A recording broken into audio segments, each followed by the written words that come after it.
Ευλογώντας σε Κύριε και αγιάζοντας επί συμπεπιθόντας, σώσον ο Θεός τον λαό σου και ευλόγησον την κληρονομία σου, το πλήρωμα της Εκκλησίας σου φύλαξον.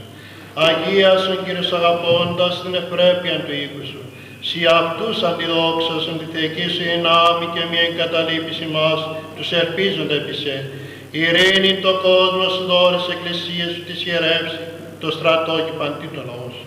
Ότι πας δώσει πανδόρημα τέλειων άνωθεν εστί καταβαίνουν εξ του Πατρός των Φώτων.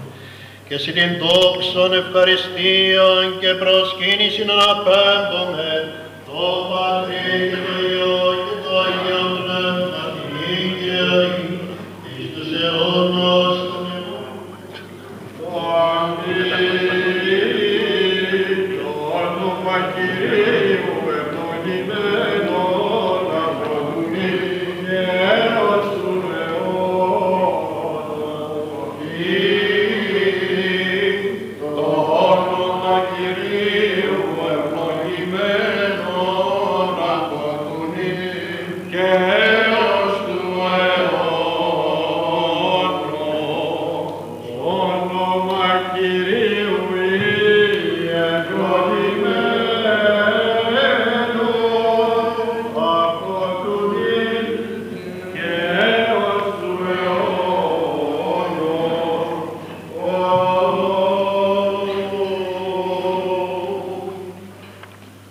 με τα πνευμάτων δικαίων και τελειωμένων, τα ψυχά των δούλων σου σώτερα να πασών, φιλάτων αυτάς, εις την μακαρία ζωή, την παρασύ φιλάνθρωπε.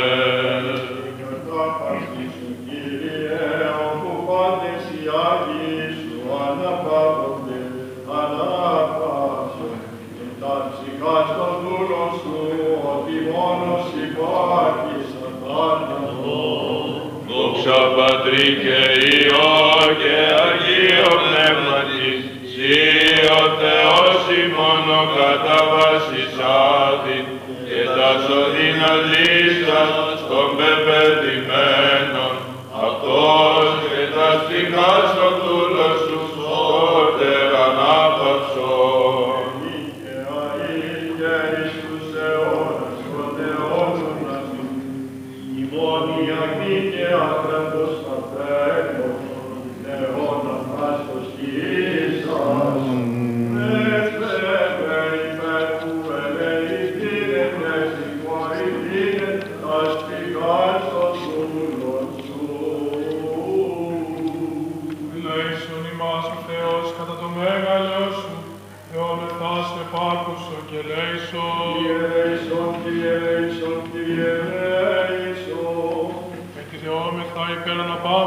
Ψυχών και κειμένων δούλων του Θεού, των κατά τη μάχη της Κρήτης πεσόντων και θυσιαστέντων αδελφών ημών, και υπέρ του συγχωρηθήν αυτόν παύλη μέλημα εκούσιον δε και ακούσιον. Eleison, eleison, eleison. Όπως Κύριος ο Θεός ημών τάξει τας ψυχάς αυτών εφέδει και αναπαύονται, τα ελέη του Θεού την βασιλεία των ουρανών και άφηση των αυτών αμαρτιών, παρά Χριστότα θανάτω βασιλεί και Θεό ημών, ετισόμεθα του Κυρίου δεηθόμεν. Ο Θεός των πνευμάτων και πάσης αρκός, ο των θάνατων καταπατήσετε διάβολο καταργήσας και ζωή τον κόσμο στο ρησάμος. Αυτός Κύριε ανάπαυσον και τας ψυχάς των δούλους, των κατά την μάχη της Κρήτης, θυσιαστέντων πατέρων και αδελφών ημών και ανάπαυσον αυτούς. Εν τόπο ποτηρό, εν τόπο χλώρο, εν τόπο αναψύξεις τα πέδρα πάσα δίνει λύπη και στην άκρη. Παναμάρτημα το παραυτό πραχτένε λόγο η έργο η διακρίνωση αγαπός και φιλάνθρωπος Θεός σου μόλις σου, ότι ουκέστην άνθρωπος ως είστε της γης και ουκ αμαρτής. Συγαρμόνος Κύριε εκτός αμαρτίας υπάρχει, σε δικαιοσύνη σου δικαιοσύνη στον αιώνα και ο νόμος σου αλήθεια. Κυρίου δεηθόμεν. Θυσί Ανάσταση, η ζωή και η μακαρή ανάπαυση, των κατά την μάχη της Κρήτης, θυσιαστέντων πατέρων και αδελφών ημών, εις Θεόν Θεός ημών, και στην δόξα να παίρνουμε σύλλον άρχος Πατρί, δε Παναγία και αγαθό και ζωοποιό σου πνεύμα την οικαίη, εις τους αιώνας των αιώνων. Κυρίου δεηθόμεν.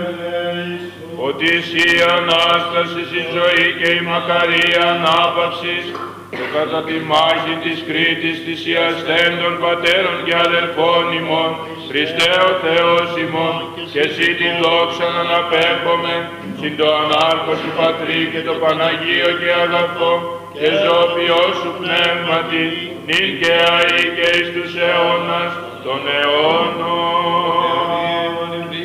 Μακάριστη και ύμνης αδελφοί μου, αιωνία ημών υμνή, αιωνία ημών υμνή. Κάποτε σε ένα χωριό της Κρήτης, ένας μαθητής γυμνασίου διερωτήθηκε κατά τη διάρκεια μαθήματος ιστορίας, «Μα γιατί γιορτάζουμε τη μάχη της Κρήτης, αφού χάσαμε?» Αυτή η πράγματι αθώα απορία θέτει πολύ εύστοχα με τον τρόπο της ένα ακόμα σημερινό σοβαρό πρόβλημα που είναι η σχέση μας με τον τόπο μας και την ιστορία του. Είναι λοιπόν πολύ λογική αυτή η απορία των νέων, αφού κανείς δεν τους έμαθε ούτε στο σπίτι ούτε στο σχολείο πως μπορεί οι παππούδες τους να μην απέτρεψαν την κατάληψη της Κρήτης, έγραψαν όμως ιστορία. Συνήθως, κάθε χρόνο στην επέτειο σταματούμε μπροστά στα γεγονότα. Μνημονεύουμε και τιμούμε τις ηρωικές μορφές των πολεμιστών, ανδρών και γυναικών, γερόντων και παιδιών, όλων όσων όρθωσαν τα σώματά τους στον κατακτητή. Πρέπει παράλληλα να λογαριάζουμε σωστά το βάρος του χρέους που κληροδοτούμε στις νέες γενιές. Το δικό μας βαρύ χρέος είναι να συνεχίσουμε να προσφέρουμε στα παιδιά μας τους ηθικούς θησαυρούς της εθνικής μας κληρονομιάς. Μόνο έτσι θα μπορέσουν να σταθούν αντάξιοι συνεχιστές όλων εκείνων που θυσιάστηκαν για την ανθρώπινη αξιοπρέπεια και τιμή. Γιατί είναι φυσικό όσο τα χρόνια περνούν οι άνθρωποι και οι πράξεις τους να λησμονιούνται και οι μνήμες να ξεθοριάζουν. Γι' αυτό πρέπει να αντιτάξουμε ισχυρότερη αντίσταση στη λησμονιά. Αυτό είναι το χρέος μας. Η μάχη της Κρήτης χαρακτηρίστηκε μοναδική, αφού ένας λαός στην ουσία άοπλος, εντελώς αφόρμητα, σπέβδει να συγκρουστεί με την πιο βαριά και άρτια πολεμική μηχανή του κόσμου. Αυτό συνιστά τη μοναδικότητά της. Ο Χίτλερ θα πιστεύει ότι οι αλεξιπτωτιστές του θα καταλάμβαναν το νησί σαν να έκαναν άσκηση ρουτίνας και η ηγεσία των συμμάχων να προσανατολίζεται σε μια μάχη καθυστερήσεων για την τιμή των όπλων. Κανείς όμως από αυτούς, και πιο πολύ ο εισβολέας, δεν έλαβε υπόψη του την αντίδραση του κρητικού λαού. Αυτή η νέα αποφωτιά, η κουζουλάδα των κριτικών, είχε και ένα άλλο χαρακτηριστικό που την έκανε να ξεχωρίζει ακόμα πιο πολύ. Στην Κρήτη δεν ήταν η κυβέρνηση, το κράτος ή ο στρατός που είπαν το όχι όπως έγινε στις 28 Οκτωβρίου, αλλά σκέτος ο λαός.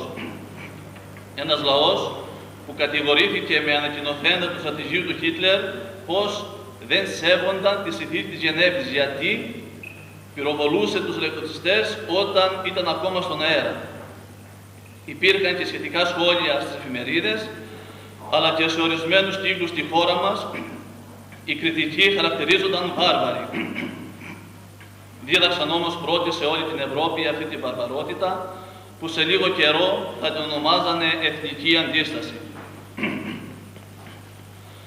Τα γεγονότα της μάχης λίγο πολύ είναι γνωστά. Στις 20 του Μάη αρχίζει από τον αέρα η επιδρομή των πρώτων αλεξιπτιστών, οι Γερμανοί καταλαμβάνουν το αεροδρόμιο του Μάλεμε, η ελληνική πολιτεία εγκαταλείπει τις 23 Μαΐου την Κρήτη με αγγλικό αντιτορπιλικό από τα Σφακιά, ανελαίητοι γερμανικοί βομβαρδισμοί προκαλούν φοβερές καταστροφές στις μεγάλες πόλεις του νησιού της, τα λιμάνια. Ένα-ένα τα ηρωικά χωριά της Κρήτης υποκύπτουν στα δρότα των αντιπάλων. Οι Γερμανοί υπερισχύουν. Ο αρχιστράτηγος της Μέσης Ανατολής στέλνει διαταγή γενώσεως του νησιού από τις συμμαχικές δυνάμεις. Στις 31 Μαΐου, το τελευταίο βρετανικό πλοίο παραλαμβάνει μέρος των συμμάχων στρατιωτών από τα Σφακιά. Οι εναπομείναντες παραδίδονται ή καταφεύγουν στις τωρινές περιοχές της Κρήτης και περιθάλπονται με κίνδυνο ζωής από τους κατοίκους του νησιού. Η φοβερή περίοδος της κατοχής έχει αρχίσει. Οι ομαδικές εκτελέσεις στα περισσότερα χωριά, τα ολοκαυτώματα, οι εκατόμβες των θυμάτων καταγράφονται ως τα μεγαλύτερα εγκλήματα στο καιρό πολέμου. Ταυτόχρονα όμως αρχίζει και η μεγαλειώδης ιστορία της υψηλόχρονης αντίστασης του κριτικού λαού. Διότι η ελευθερία ποτέ δεν ήταν κάτι δεδομένο για το λαό μας, αλλά είναι ένα απόσπαστο κομμάτι της ελληνικής ψυχής.